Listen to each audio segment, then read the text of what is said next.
Hello, I am Jeremy Lennon, Director of the Brazil Initiative here at Brown University, and I would like to welcome everyone to our panel discussion today, Religion and Brazil's Right Turn, Perspectives on the Upcoming Elections. Today's talk is the final event of the Brazil Initiative for the 2021-22 academic year.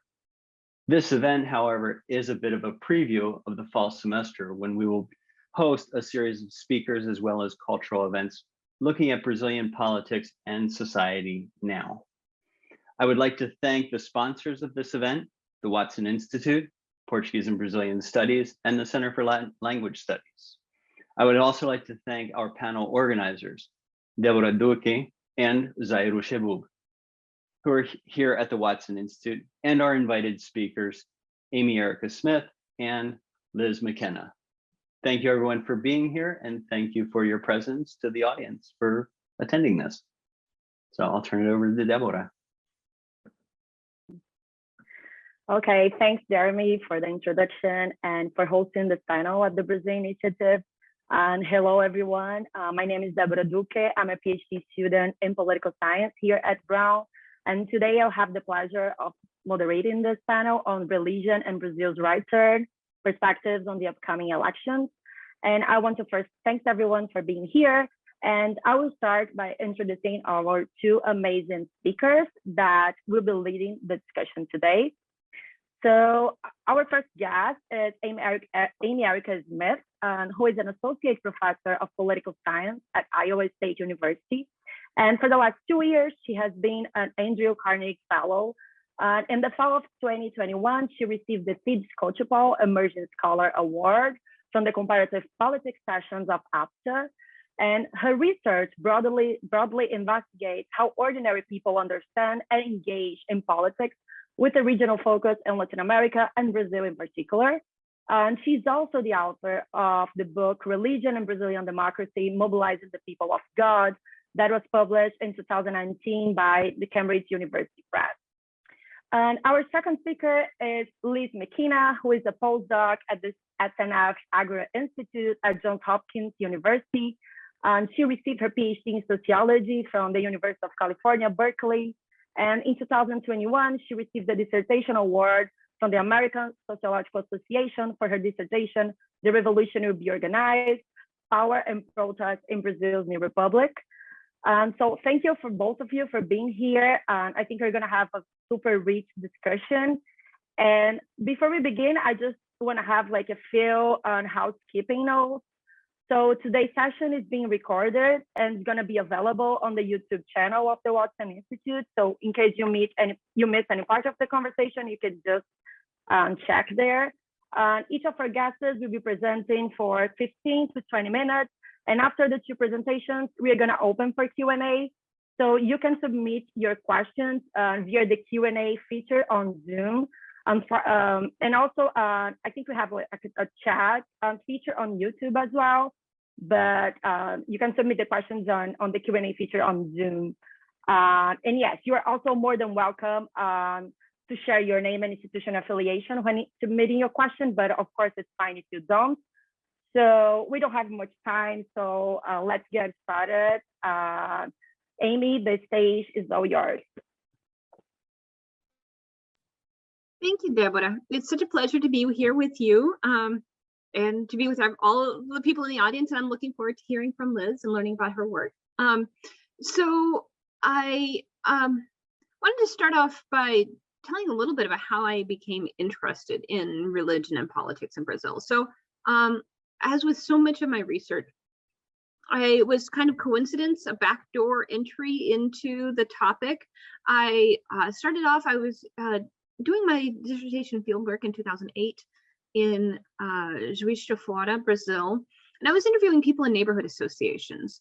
And in the neighborhood associations, I was talking with somebody who was really negative about her neighborhood association president. I was asking her about, influences on the local election in 2008. And I said, okay, And she was saying, I wouldn't trust any information from my neighborhood association president. I said, okay, I get it. You think that your neighborhood association president is kind of stupid, but is there anywhere else in the community that you go to learn about politics? And she said, oh yeah, definitely, church. I was like, huh, church. That wasn't the answer that I was expecting. So I started asking questions. I went to this lady's church and I started asking them questions. It was like this random green guy wanders into the church and asks, so do you all talk about politics here? And people looked at me like I was kind of weird. But that was the beginning of it. So the 2008 local election in Skocpol was an interesting one because there was a lesbian who subsequently ended up running as a Brazilian federal deputy, Margarita Salomão. So a lesbian was running for the mayoral in the mayoral race. She was a candidate from the Workers' Party, the PT, and she came in the first place in the first round election, and then subsequently ended up losing in the second round election to a right-leaning coalition headed by a candidate from the PSDB party, a man from the PSDB party, and her sexuality played a prominent role in that election. There was a coalition of evangelical pastors that came out to oppose her. So that right there was sort of a first taste of how religion and politics can sometimes mix in the Brazilian political context. My work has found over and over again that sexuality politics issues play a key role in mobilizing the religious vote in Brazil and across Latin America. Catholics have taken taken a much more mixed approach to issues and to elections. And at the same time, we do find that more religious voters across Latin America, as well as in Brazil, tend to vote for the political right.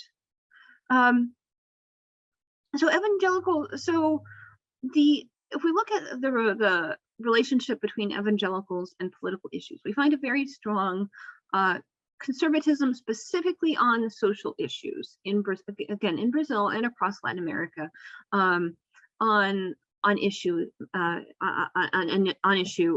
positions. But if we look at voting behavior specifically, not issue positions, we find a much more mixed story about the role of religion.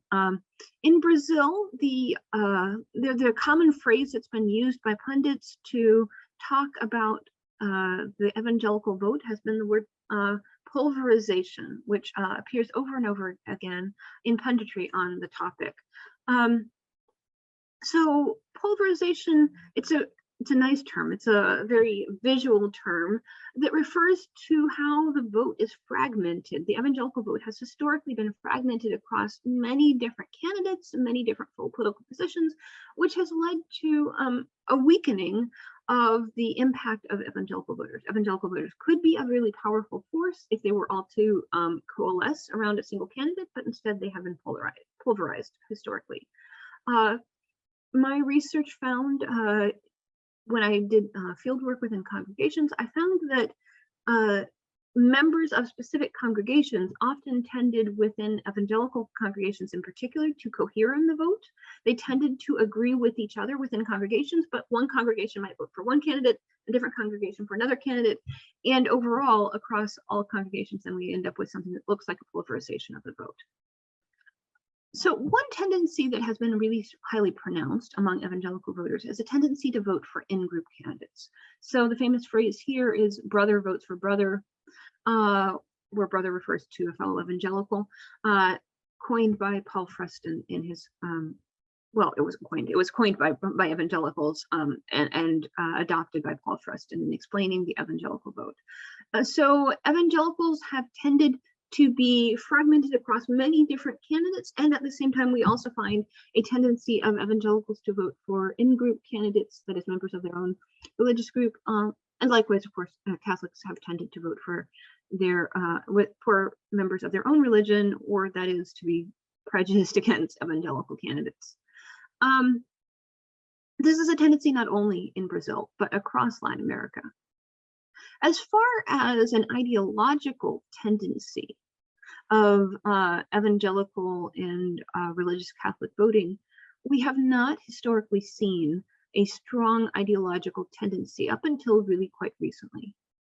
The reason for this is that evangelicals have tended to be highly socially conservative, but they often take more progressive positions within the Latin American context. They've often taken more progressive positions on things like welfare policy, even the environment.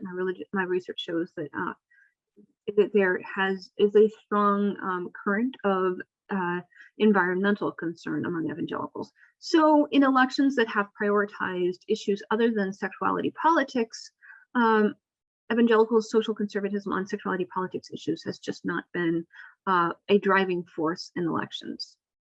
So across Latin America, my work and the work of other people shows that evangelicals and Catholics who are highly religious tend to vote for the right under specific conditions, specifically under conditions of high polarization, of high political polarization, high legislative polarization, and when sexuality politics issues become more salient. So in a working paper with Taylor Boas, I show that sexuality politics tend to drive voting to the right, or tend to lead to a correlation between sexuality politics and between evangelicalism and the vote, and likewise between religiosity and the vote. So where does this leave us in terms of understanding Brazilian politics? For those of you who've been paying attention to Brazilian politics, you probably know the narrative that evangelicals were really, really important in Brazil's 2018 presidential elections. What's interesting to know, what might get lost in a lot of this narrative, is that this was pretty much unprecedented in Brazilian politics. While evangelicals had historically been highly socially conservative, they hadn't always been highly strongly associated with the political right and with voting for rightist candidates, again, because of this polarization.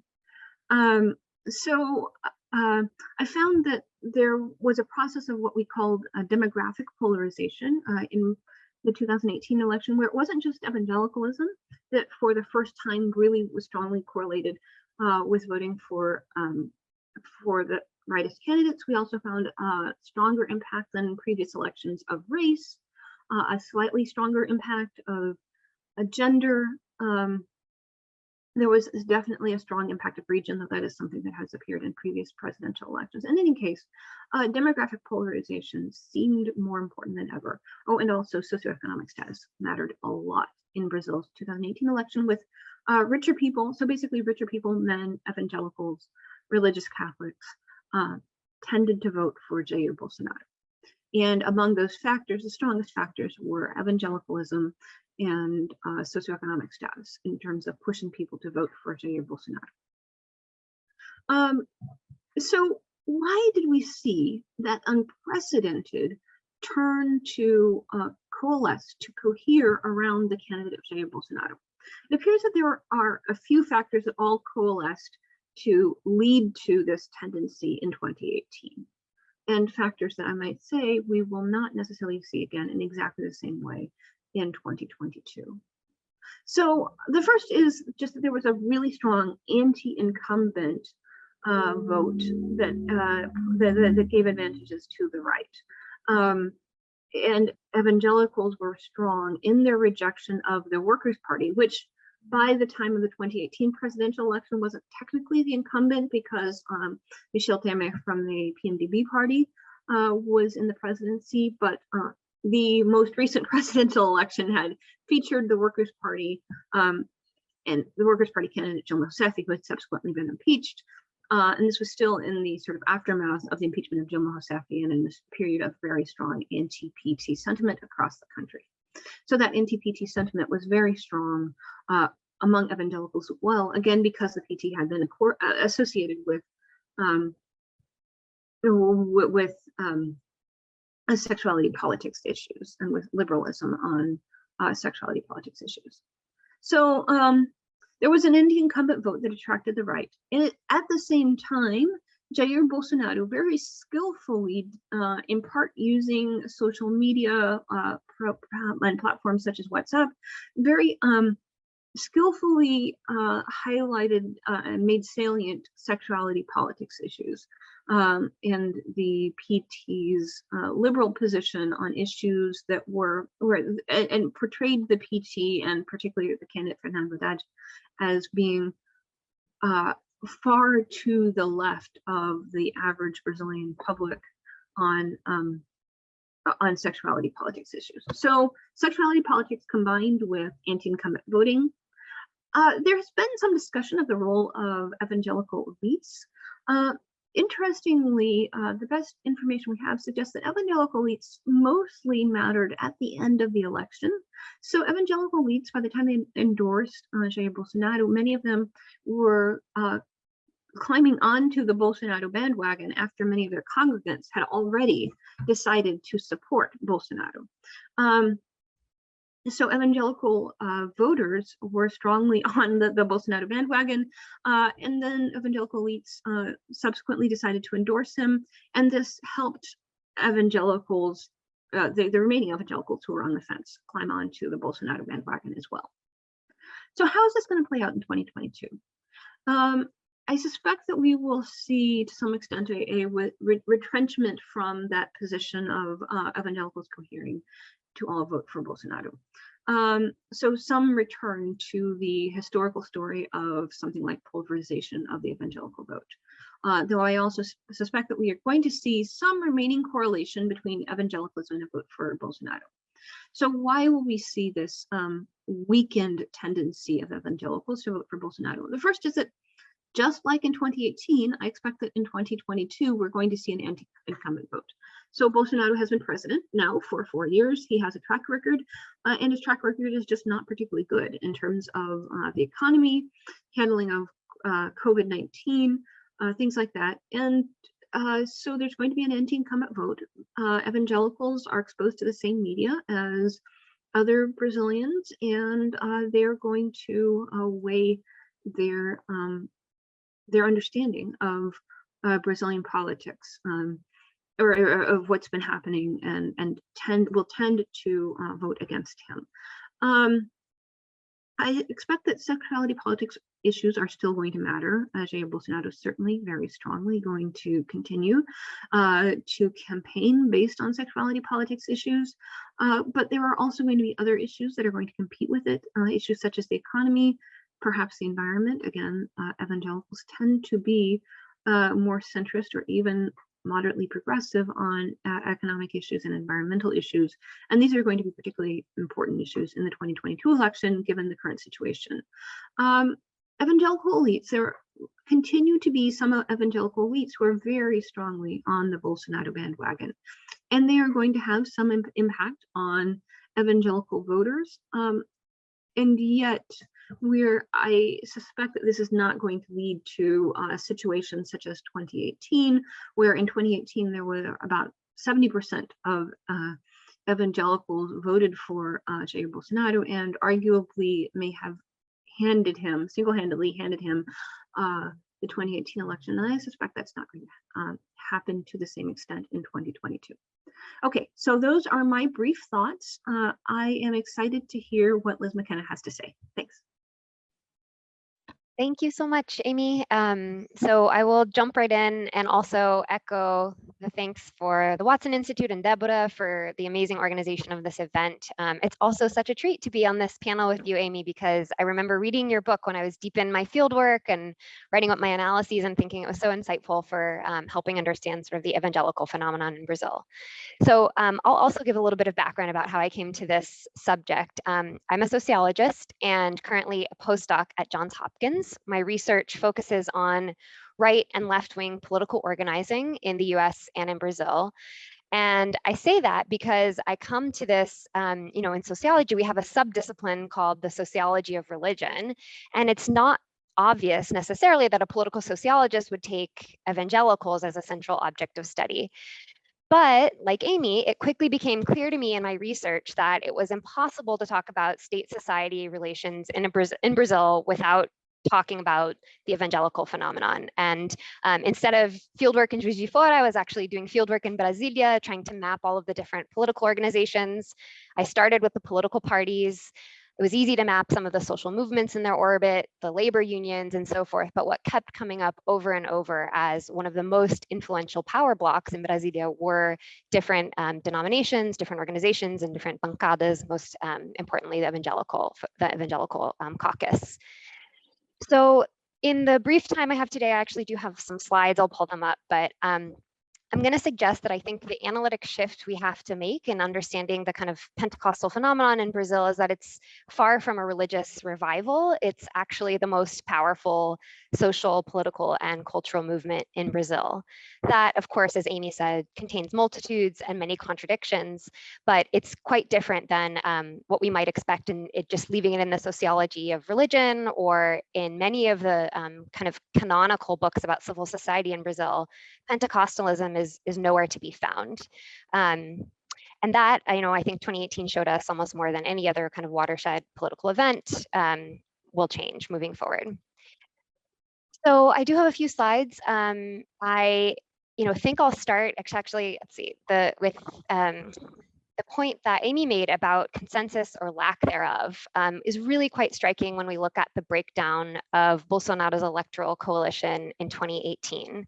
So this is Datafolha polling that happened just before the second round of the election, and you see broken down by different educational, income, demographic, regional, religious, and age categories support for Haddad or Bolsonaro. And evangelicals were tied with voters from the Centro-Oeste in terms of their levels of support for Bolsonaro. So no other demographic category supported Bolsonaro more. So it was, I think, 70% at the time. Whereas Catholic was tied, it was, definitely within the margin of error, right around 50%. And then the 4 or 5 categories that supported Haddad more strongly were those that had lower schooling, were in the lowest income bracket, and subscribed to Afro-Brazilian religions, Umbanda and Candomblé. Okay, so what explains this radically different, outcome in terms of support for Bolsonaro in 2018? Is it because they have really different political ideologies? Well, there's a number of ways you could ask this question.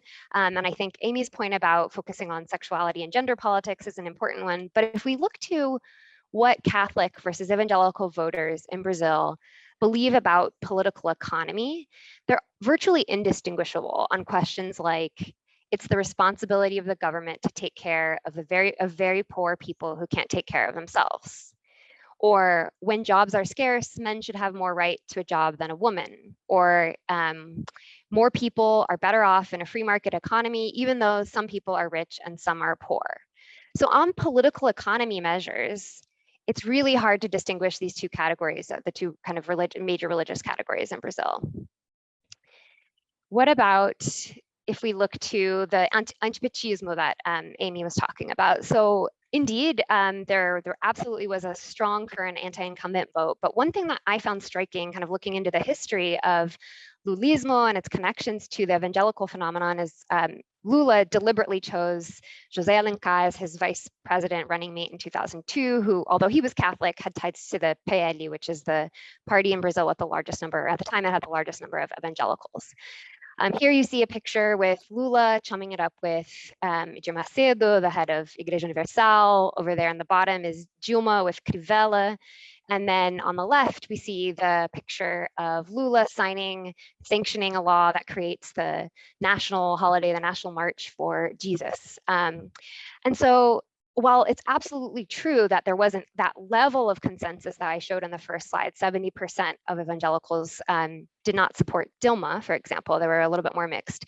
Around 2002, and even up through parts of the second half of Lula's administration, evangelicals and certainly the elites were actually in favor of Lula. And that was actually borne out even just before the 2018 election. So this is an aggregate levels of support for Bolsonaro versus Lula right before Lula was removed from the ballot in September of 2018. So the box plot just plots all of the different levels of support among evangelicals, and the median, or the, Lula was actually polling higher very slightly than Bolsonaro was. And this was just a month before the election.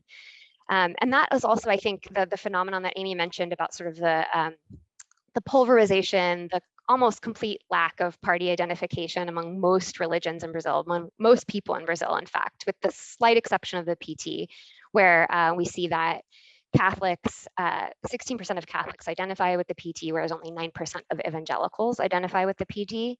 But the real striking takeaway from this is just, the 68% plus of voters who don't identify with any political party at all, which helps us understand why we see these massive swings happening. What about their sociodemographics? So, we do know at the beginning in the first slide that poorer voters, voters with less education, were more likely to vote for Haddad. But if we look at the composition of the different religions in Brazil, the racial identification of evangelicals on the last bar over here and Catholics in the middle look pretty similar. The Catholic is slightly more white. Espírita is by far the whitest religion in Brazil, and the plurality of evangelicals identify as pardo or brown. But there's not a real striking difference in terms of the racial identification across those two religious categories. And similarly for personal income, so this is measured in monthly minimum wages. The top bars, the skinny bars on the top, are the richest Brazilians who earn more than 5 minimum wages a month. And below the pink, so the 2 to 5 categories, that kind of hot pink. Below that, we see the evangelical crentes end up being slightly poorer than certainly the Espírita religion, but not terribly different in terms of the income makeup of Catholics as well. So the other kind of point that I think is worth noting and the different kind of distinguishing these two major religious categories in Brazil, I love this quote from Andrew Chestnut where he says, "Declaring oneself an atheist on the urban periphery in Brazil is tantamount to revealing oneself to be a Pentecostal at a cafe in the Latin Quarter of Paris." And so it's not just that there is an identification as Catholic or identification as evangelical or a particular denomination, there's an intensity of that identification.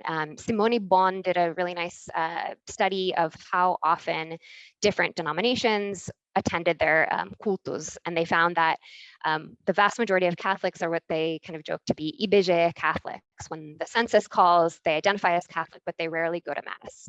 Whereas on average, voters or respondents who identified as evangelical went 2 or more times a week, and almost 95% of them tithe to their church. So there's not just this kind of identification difference, but the intensity of the identification, the belonging, the place where you go, that's both a place that's both your social and your political home, lends itself to the kind of articulation processes that I think we're seeing among the evangelicals in Brazil.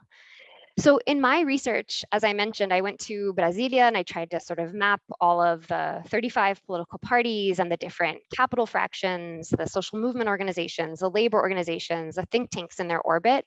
And I followed them prospectively over time in the lead up to the 2018 election to see sort of how the networks were shifting.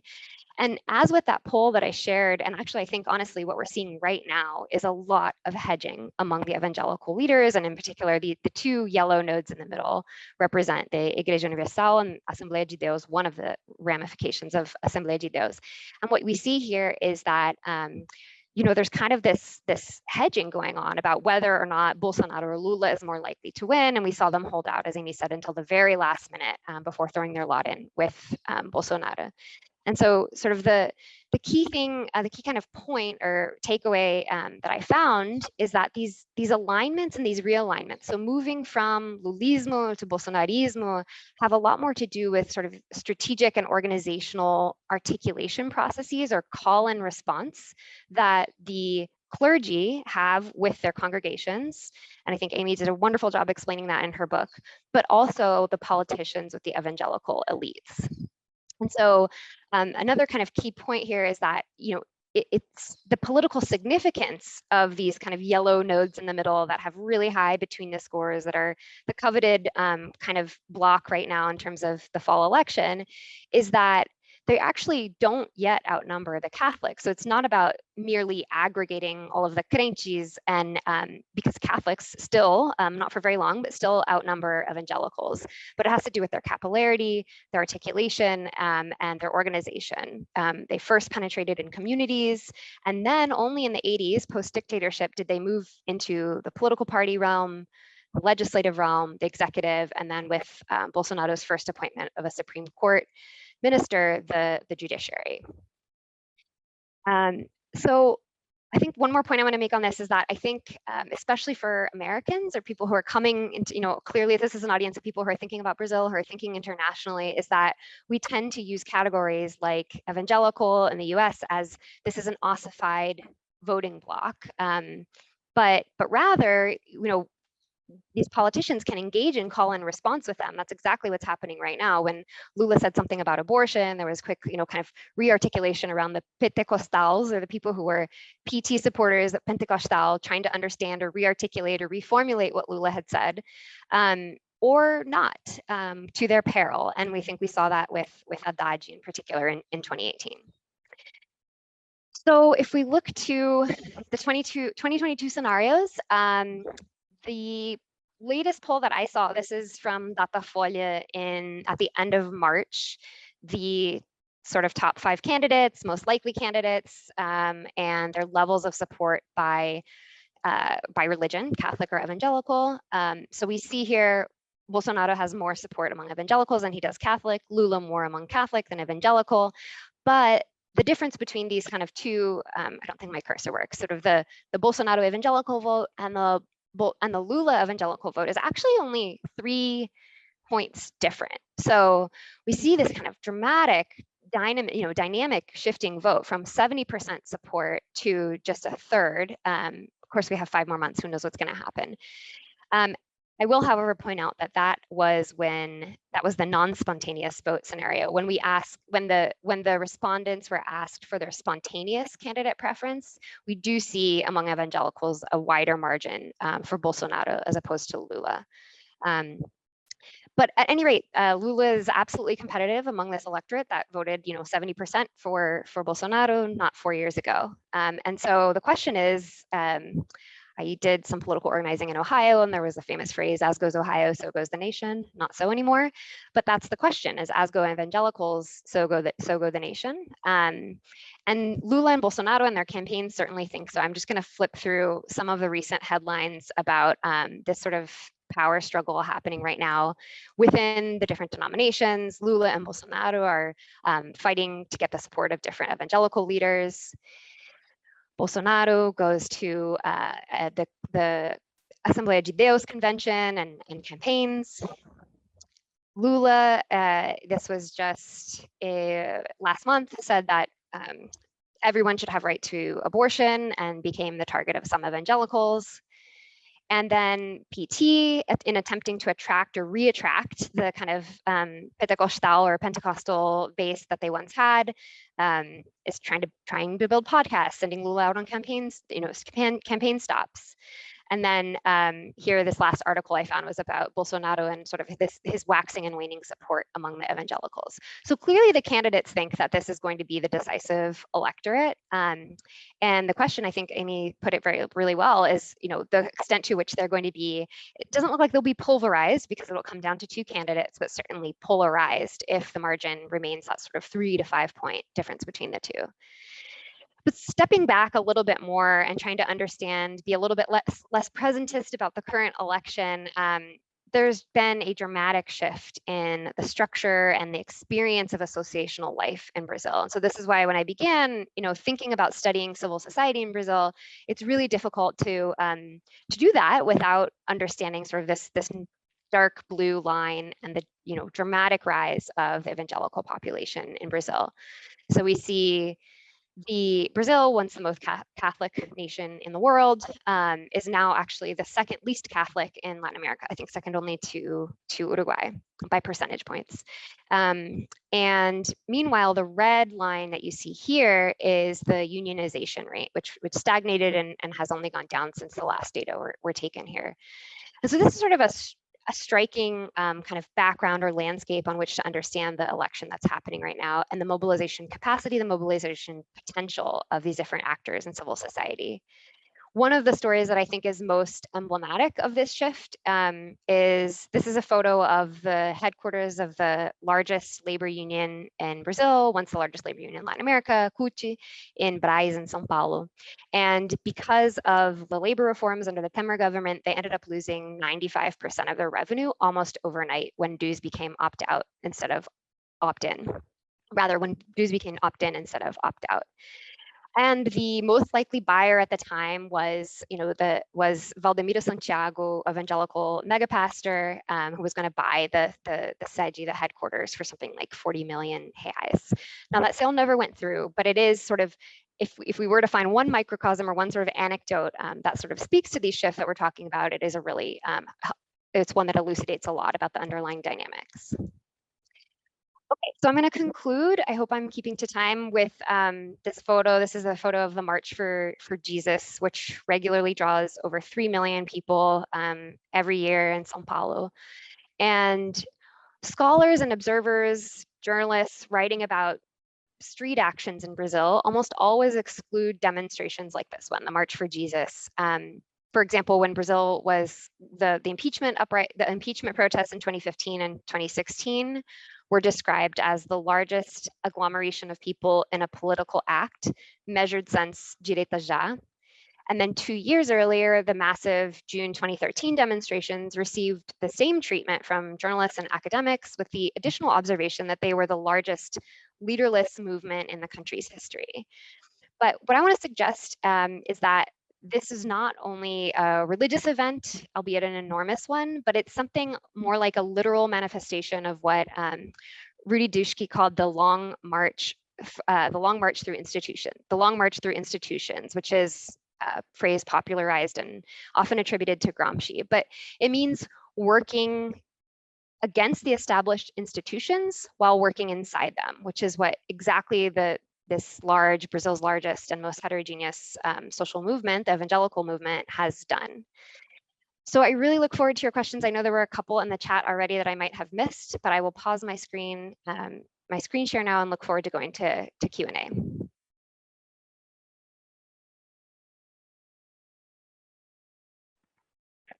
Okay, thank you so much, Amy and Liz, for the great presentation. This was like very insightful, and I think both of you kind of like bring like different perspectives to the topic, and we have like a few questions that I think have like a lot to discuss in the Q&A. I'm trying to put some questions together, but one thing that I would like to address, I mean, to both of you, that you both like kind of mentioned that, is regarding what should we expect about in terms of like the upcoming elections, and how salient the sexuality issues and sexuality policy issues that are related to that cultural wars, how salient these issues should be during the electoral campaign, given that something that Amy just said about, well, now there are like a lot of like competing issues, like we had like a catastrophic outcome during the pandemic, we have like a huge economic crisis. So how salient should we expect these issues to come up during the election? And also, how determinant is this for the fate and for the success in general of like the evangelical leadership and of the evangelical vote? I wonder like if both of you could kind of address that.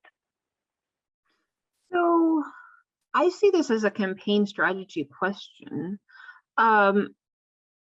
I mean, I think that the quick answer is it will be as salient as Bolsonaro's campaign can possibly make it.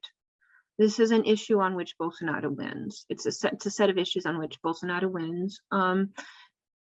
And so I mean, it is going to be in his campaign's best interest to campaign on these issues. And he will do what he can to make them salient. So in the 2018 election, this involved negative and kind of dirty campaigning, including WhatsApp and other platforms. It's not clear if he's going to succeed. He's very good at campaigning on social media, and any attempts to control social media, I think, are going to constantly be behind the ball on whatever he's doing with respect to social media. But can he make it as salient as it was in 2018? I don't know. A lot of it will also depend likewise on the Lula campaign, on so there are going to be two campaigns, each trying to highlight a different set of issues on which they win. And I think the Lula campaign is going to be focusing on issues like, most especially, the economy. So when the economy, and I think there will also be other issues that we will campaign on, such as probably there's going to be a little bit of COVID, kind of general sort of feeling of bringing the grown-ups back into the room. And he may talk about the environment a little bit. So I think that there will be various issues that Lula is going to highlight. And what will ultimately win out when it comes down to pocketbook versus sexuality politics issues, my weak bet is on pocketbook issues over sexuality politics issues at the end of the day. But I think Bolsonaro is going to, political science research would suggest that that ultimately pocketbook and sociotropic economic issues are going to matter a lot, even relative to these sexuality politics issues where Bolsonaro wins. But I'm curious to hear what Liz has to say. These are so many good questions in the chat too, and I think that would be my weak bet as well. But I think the whole point that it's a weak bet is that we're probably converging to the mean, like Amy was saying, where we don't have 75% on one side or the other. Assuming there's an election and it's free and fair and all of that, right? So I think that's probably a bet that I would guess as well. And like I gave the example of Lula mentioning the other day, this is a particularly tragic day to talk about this in the US, but when Lula said that abortion is a human rights and a public health issue, there was major blowback, both internally and from the evangelicals that he was trying to court. And so I think that's exactly right. And it actually relates, I think my response on this one relates to Eva's question in the chat here. I don't know if I can just shoehorn that in, but there's something really important, I think, to note about that particular period in, September, October, of course, there was the stabbing. This was a major unexpected event. I was in all of these Bolsonaro groups and immediately that became like a divine intervention moment. So the amount of memes that I started to get around the stabbing, where it was like, Jesus was in the operating room with his hand on the surgeon's shoulder and saying if you come through this is like Bolsonaro being resurrected. And then the other key point is who the other candidate was, Haddad.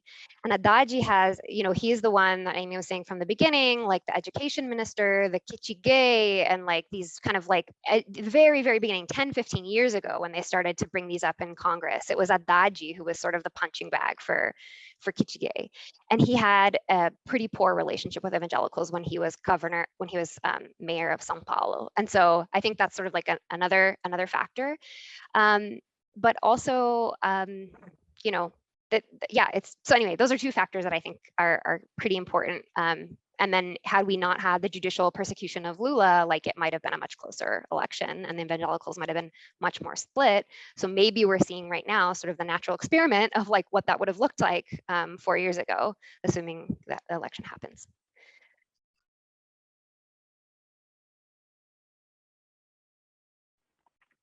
Okay, thanks. That was great. Actually, just circling back to Amy, I think that Liz just kind of answered a question that Eva Rios just put here in the chat, and I think it's pretty interesting because as Liz mentioned, before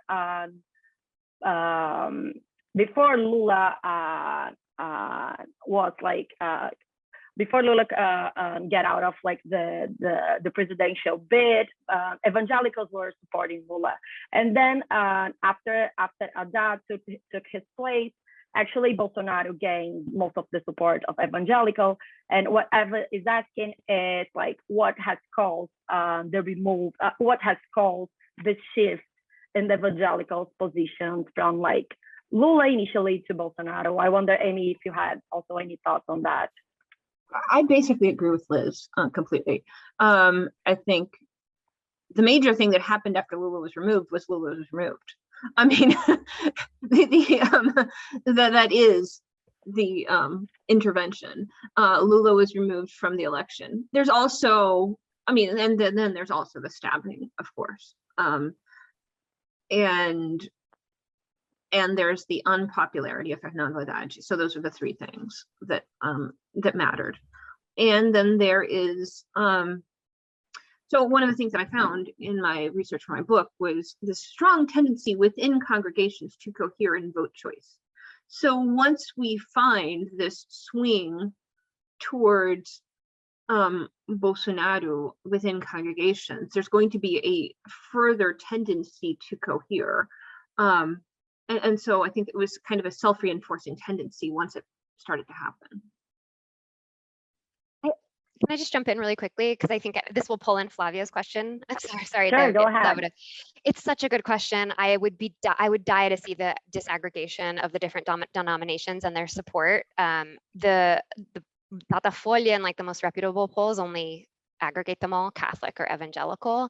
And I'm also dying for the new IBGE, like the census has been delayed. And so we don't even know like, you know, how much of the Brazilian population is actually Assembleano or how much is actually Yurdiano. But I was shocked to find when I was looking at the 2010 census data, in my mind, Igreja Universal was like, you know, the big behemoth megachurch, neo-Pentecostal church, but actually represents only 5% of evangelicals. The majority, the plurality are Assembleanos, but they're much more fragmented. They have a completely different organizational model than the more hierarchical Igreja Universal. And so that works out to less than 1% of the Brazilian population in 2010, that probably changed in the past 10 years, were Yurdiano. So my roundabout way of answering your question, Flavia, and like taking Amy's insight about how the internal congregation tends to cohere, is that it could be interesting to try to understand, like, well, you know, go to the cultos, like, what does the Macedo say? Like, what are the Yurdianos voting this time? And then choose the different three major ramifications of Assembleia and see where they're voting. And then you can start to like backwards engineer the percent of evangelicals and their support for either of the two. But you know, much nicer would be like a survey that identifies the sub-denominations, I guess. But it's such a good question. Yeah, I think there is also a question that it's related to that Thomas Gold just put in the Q&A, which is more not only about like the voters, but actually how the evangelical elites like behave in terms of like policy making. So he's asking if there are any splits in the evangelical coalition in Brasilia, or they act mostly as like a unitary front in terms of policy making. And if there are like contradictions between like the political power of evangelicals in Brasilia and the general evangelical movement in Brazil, or have they been mostly coupled along the last few years? Amy, do you want to take this first, or? Sure, and then I'm also curious about your answer. There have historically been large splits among evangelical congregants over policy issues. And those splits have been much less pronounced at the elite level among elected politicians. So whereas evangelical voters have been really pulverized in so many different ways on issues, except for sexuality politics, on voting behavior, all kinds of ways, the politicians whom they tend to get into office have generally been farther to the right than the evangelical congregants themselves. That said, historically, even within the Bancada Evangélica, the evangelical caucus in Brazilian Congress, the evangelical Congress historically was united on specific issues that related certainly to sexuality politics and maybe even more importantly, from the perspective of many churches, to the rights of churches themselves. So questions like tax issues. There was also some infighting among elected elite politicians on, issues like who gets a diplomatic passport. That was a live controversy, or has been a live controversy from time to time among evangelical elites. So there has been a unitary front on the issues that they care about as a group, and then incredible multipartisan, incredibly multipartisan divergence on all kinds of other issues. That's a feature of what Tomas, about the chaos of Brazilian politics. So yeah, a unitary front where it matters and on everything else. And this is actually a saying from Methodists. This is actually a Methodist saying that I think is attributed to John Wesley, is on what matters, cohesion, on what on everything else, a diversity of opinion, or something like that. Are there contradictions? Okay, I'm sorry, I'm rereading your question from us. Are there contradictions between the political power of evangelicals in Brasilia and the general evangelical movement in Brazil, or have they been mostly coupled along the past few years? So it's interesting that you use the phrase evangelical movement there. If you asked if there are contradictions between the political power of evangelicals in Brasilia and lay evangelicals in period, I would say absolutely yes. There are tons of contradictions, but the average evangelical is not necessarily part of this thing that I think that Liz is studying, that is what we would really call the evangelical movement.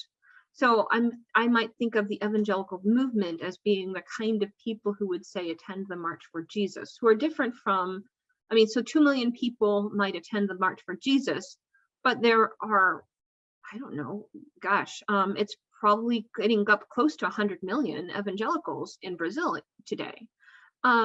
It's going to, at some point in this decade, probably hit 100 million. So yeah, so there's a difference between that 2 million versus that, getting up close to 100 million people.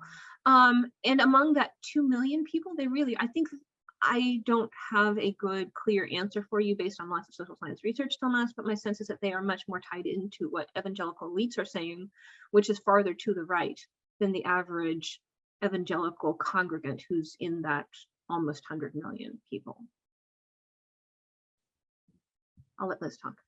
I don't have much to add. Again, another great question. And I think I have this quick analysis of the number of, I don't know if you guys can see this. So the dark blue is the percent of congressional representation. So it's like all of the deputados, and 50% of them are on the agribusiness caucus, even though 1% of people identify as being farmers in Brazil, or ag, in ag. Business owners also punch above their weight, evangelicals as well. And then labor unions are the only one where more people identify as being as part of a labor union than do the percent of representatives in Congress who are on the labor caucus. And so Tomas's question just made me think about the contradictions is, yes, I think that evangelicals are still punching above their weight in Brasilia because of how organized they are on those key issues. The data I've seen also show that they legislate much more conservatively than public opinion polls among their congregants would suggest. But it's sort of this bancada discipline. And I think the other kind of concept that I would bring to this conversation that I think is helpful is the kind of intersectionality concept. There are legislators who are evangelicals, but they also come from the Centro-Oeste, where agribusiness is really important.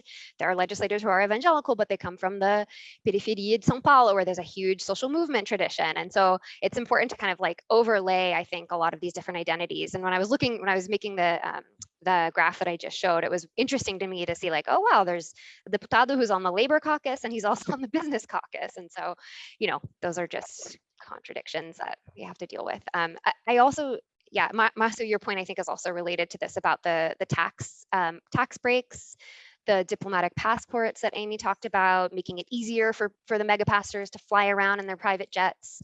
But that didn't start with Bolsonaro. In fact, that started with Lula. So this is like, these are, I think, when we try to understand the motivations of these elite evangelicals, like when you see Malafaia right now in the headlines saying like, I'm the one who's going to deliver the evangelical vote for Bolsonaro or something, part of his motivation is because he wants to get the electoral spoils of that. So they're kind of like cynically betting, I think a lot of them are. But anyway, the major kind of substantive point I wanted to make about that, and like the way that evangelicals have extracted benefits from the state, is that it also is bipartisan. Multi-partisan. Yeah, great. Thank you. We have one more question here from Luis Paulo Ferraz, and he's asking a question to Amy, and it's about the extent that you mentioned that evangelicals tend to be progressive on environmental issues. And since Bolsonaro's government has been facing like a lot of criticism in that area, do you believe that this critics have any power or it's going to be salient enough to influence the evangelical vote in the upcoming election? Yeah, I don't know, Paulo. And by the way, hi, Paulo. I don't know. Yeah. So I mean, the thing about environmental issues is that they've historically not been salient issues in campaigns.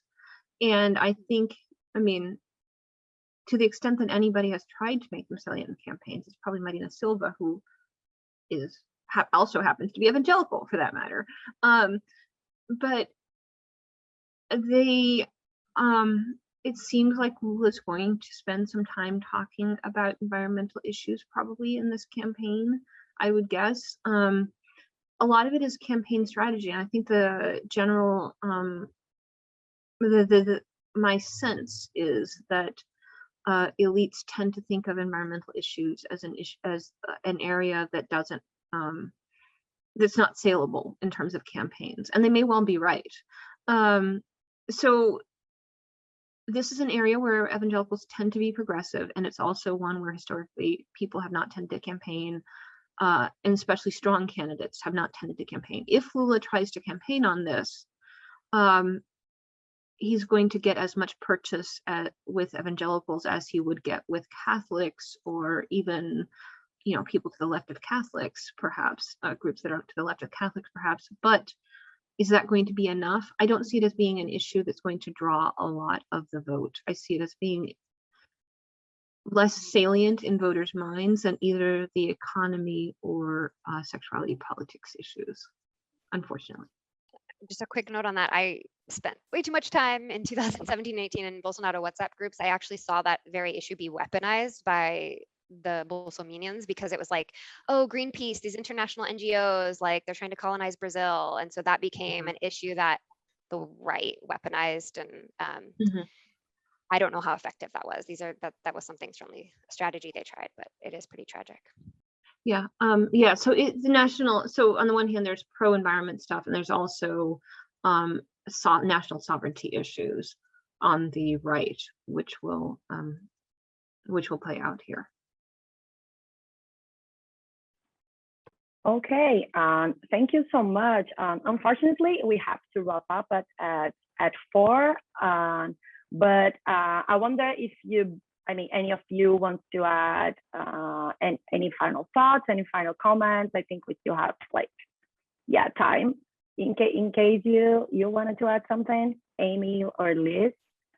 I have to run and pick up a kid from school, but I wanted to say thank you all. It was really a pleasure to get to meet you, Liz, and to see you, Deborah, and to see names of other people that I know on this chat here. Okay, have a great rest of your afternoon. I hope I get to see all of you in person sometime for real. Okay, bye. Thank you. So nice to meet you. Thank you so much, Deborah. Yeah, thank you so much. Yeah, thank you so much, Liz and Amy, and thank you so much everyone who attended this panel. And hopefully you're gonna have many more panels over the fall. So just stay tuned, and yeah, thank you so much everyone for joining us.